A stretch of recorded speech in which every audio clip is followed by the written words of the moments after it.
രേണുവിൻ്റെ ഒരു മൂത്ത മോൻ വീട്ടിൽ നിർത്തത്തില്ല. പുള്ളിക്കാരി പറഞ്ഞ് അങ്ങനെ നോക്കുന്നു ഇങ്ങനെ നോക്കുന്നു. പിന്നെ ഒരു ബൈക്കുണ്ടായിരുന്നു വീട്ടിൽ സൂര്യയുടെ. ഇപ്പം നിങ്ങൾ കണ്ട ഇൻ്റർവ്യൂയുടെ ചെറിയൊരു ക്ലിപ്പാണ്. ഈ ഒരു ഇൻ്റർവ്യൂ കൊടുക്കുന്നത് കൊല്ലം സുധിയുടെ സുഹൃത്താണ്.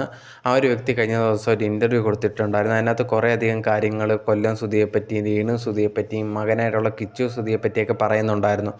കൊല്ലം സുധി പറഞ്ഞൊരു കാര്യം തൻ്റെ അടുത്ത് പറഞ്ഞിട്ടുണ്ടായിരുന്നു, രേണുവിന് കിച്ചുവിനെ തീരെ ഇഷ്ടമല്ല. രേണു തൻ്റെ അടുത്ത് പറഞ്ഞിട്ടുണ്ടായിരുന്നു ഇത് കണക്ക് കിച്ചു തന്നെ വല്ലാത്ത രീതിയിൽ നോക്കുന്നു എന്നുള്ളൊരു കാര്യമൊക്കെ കൊല്ലം സുധിയെടുത്ത് രേണു സുധി പറഞ്ഞിട്ടുണ്ടായിരുന്നു. അത് വന്ന് ഈ ഫ്രണ്ടിൻ്റെ അടുത്ത് പറഞ്ഞിട്ടുണ്ട് എന്നുള്ളൊരു കാര്യം ഇദ്ദേഹം ആ ഒരു ഇൻ്റർവ്യൂവിൽ പറയുന്നുണ്ട്. അതുപോലെ തന്നെ ഈ ഒരു ഫ്രണ്ട് പറയുന്നുണ്ട്, ഞാനൊരു 4000 രൂപ കൊടുത്ത് സഹായിച്ചിട്ടുണ്ടായിരുന്നു. പക്ഷേ അത് തിരിച്ച് ചോദിച്ച സമയത്ത് രേണു ഉണ്ടെങ്കിൽ ഭയങ്കരമായിട്ട് എന്നെ വഴക്ക് പറയും, അതുപോലെ തന്നെ മോശമായിട്ടുള്ള രീതിയിൽ പെരുമാറുകയൊക്കെ ചെയ്തു എന്ന് ഈ ഒരു വ്യക്തി പറയുന്നുണ്ട്. ഞാൻ ഇപ്പോൾ ഇൻ്റർവ്യൂ തരുന്നതിൻ്റെ കാര്യം തന്നെ ആ ഒരു പൈസ എനിക്ക് തിരിച്ച് കിട്ടാനാണ്. 4000 രൂപ എനിക്ക് വലിയൊരു ഇമ്പോർട്ടൻ്റ് ആയിട്ടുള്ളൊരു കാര്യമാണ് എന്നുള്ള കാര്യവും പറയുന്നുണ്ട്. അതുപോലെ തന്നെ ഈ ഒരു വ്യക്തി ഫ്രണ്ട് പറയുന്നുണ്ട്, കൊല്ലം സുധിയോട് ഈ ഒരു രേണുവിന് വലിയ ഇഷ്ടമോ കാര്യങ്ങളോ ഒന്നും ഇല്ലായിരുന്നു.